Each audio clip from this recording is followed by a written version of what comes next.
Greetings, war boys and rivet heads. I'm Steve Tassie, the board game guy, and oh, what a lovely day it is to talk about Restoration Games' latest release, Thunder Road Vendetta.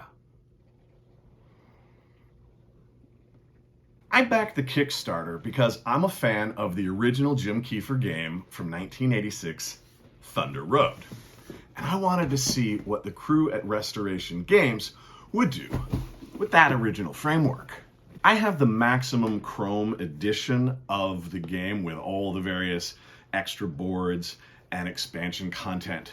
But even if you're thinking about getting the retail edition of the game, you should know that the base game contains some major changes from the original. The original Thunder Road is basically the board game version of the post-apocalyptic highway mayhem movie The Road Warrior with the serial numbers filed off, and Vendetta is no different. In it, 2 to 4 motor maniacs traverse a never-ending desert highway trying to outshoot, outram, or outdrive their opposition until theirs is the only car on the road.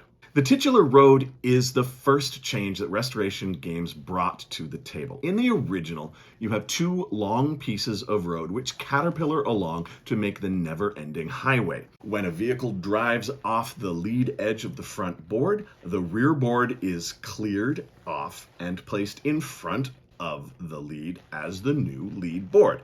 Any vehicles that were cleared off the rear board are eliminated from the game. The core of that idea is still the heart of Vendetta, but the execution is different. Instead of 2 long boards with nothing different about them, Vendetta uses 5 double-sided boards that have different configurations of road, desert, and obstacles. 10 boards if you have all the expansion content. At any given time, 3 of the road segments are in play with a rear, middle, and front board. And when a car drives off the front board, the rear board is removed from the game and a new board is placed in front. Roads are technically no longer never-ending. In the original, you just kept going along the highway until there was only one person with any cars on the road. And while that can still happen in Vendetta, the game will last a maximum of 5 road segments. When either one player is fully eliminated from the game or when the 5th road gets placed, the finish line is added at the end of the front road. The first player to cross that finish line wins the game. In the original, the roads had spaces where you would put wrecked cars that are obstacles to be driven around or rammed straight through. The new version has hazard spaces which get random hazard tiles placed on them, and you don't know what the hazard is until you drive onto the space. It might be a mine, an oil slick, a muddy patch, or it might have just been a mirage and the road is clear after all. Expansion content adds ramps, fire spaces, toxic goo, and more. And of course, yes, those hazard spots might still be the burnt-out husk of a wrecked car. The vehicles are another area of big change. Each player still has a set of 3 cars and 1 attack chopper, but the models have been redesigned and just how they work has been tinkered with as well. You still have a small, medium, and large car, known in both versions of the game as your Doom Buggy, your Avenger, and your Eliminator, respectively. But combat and ramming mechanics have changed, and for reasons that will become clear, the models are now stackable. In the old game, cars were less durable. A single hit from a gun or a ram would disable them. Now each car takes 2 hits to disable it, and damage has random effects like causing skids or dangerous shrapnel. You can now shoot an opponent only to end up taking a piece of flying wreckage in your own face and damaging your vehicle as well. There are more dice in Vendetta as well. Each player has their own set of 4 dice used to move their cars and issue commands on their dashboards. Oh yeah, the new game has player dashboards. In addition to the player dice, there's a road die, a direction die, a stunt die, and 2 different combat dice, the slam die and the shooting die. In the original game, a player rolled the 4 dice at the start of their turn, used the regular dice to move their cars, and possibly used the nitro die to boost these moves. Once they finished their turn, they passed all the dice to the next person. In the new game, Everyone rolls their 4 dice at the beginning of a round, and then they take turns using 1 die at a time. This spreads out the downtime a lot, so people aren't waiting nearly as long between opportunities to do something. Combat, both ramming and shooting, work differently in the new game. In the old game, you used standard D6s and had to roll a certain target number to shoot an opponent or ram a car and damage it. Now, when shooting, which you still have to do from a space behind your target, just like the original, you roll the shoot die, and if the result matches the size of your target, you have scored a hit. As with the original, if you have multiple targets in your sights, you declare which one you are shooting at before you roll the die. When ramming an opponent, called slamming, you stack your car on top of theirs, and then you roll both the slam die and the direction die. The slam die will tell you if the vehicle on top or underneath is the one that moves. It's usually the bottom one. And the direction die tells you which direction it will move 1 space. The larger of the 2 vehicles involved, if one of them is bigger than the other, can call for a reroll of both dice if they don't like the result. Slamming, unlike the original game, does not do direct damage to your target anymore, but you can cause a vehicle to slam into a hazard or even off the edge of the board, and that can damage or even destroy the slammed car.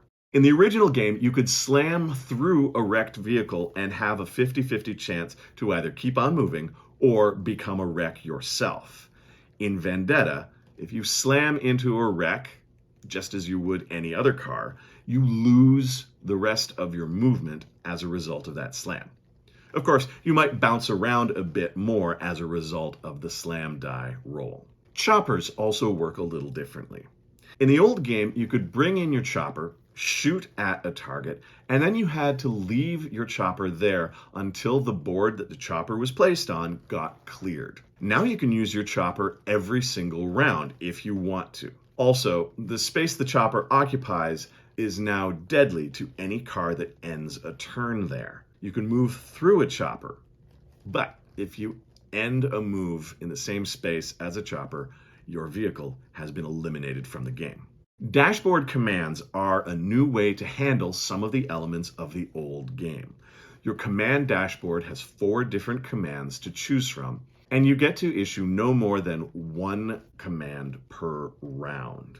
Using a command costs 1 of your 4 dice for the round. Some commands can use any die, but others must be a certain value or range of values. Using your chopper costs you a command die of any value. Repairing costs you a 6 on a die and lets you remove 1 damage token from one of your vehicles. In the old game, if you had any 2 dice of the same value on your roll, you could repair a broken car with that pair, and those dice were still used to move vehicles. Nitro Boost is a command that you can use with a die valued 1 through 3.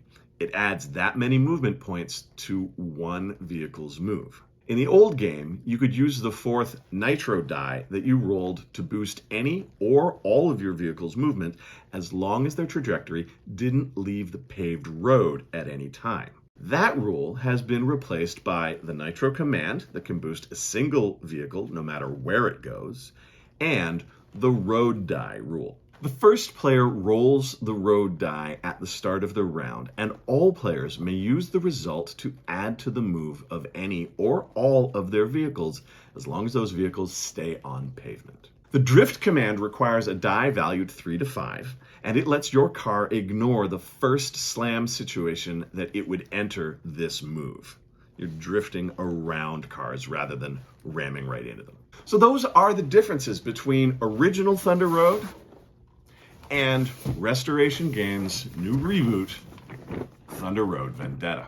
If you're a fan of the original but don't have a copy, Vendetta is a worthy successor. Even if you do still have your childhood copy or you manage to score a vintage one online, Vendetta is an upgrade that you probably should consider buying, even if you don't buy all the expansions. If you've never heard of Thunder Road, but you're in the market for a game of highway mayhem and Mad Maxian action, Thunder Road Vendetta is worth taking a look at.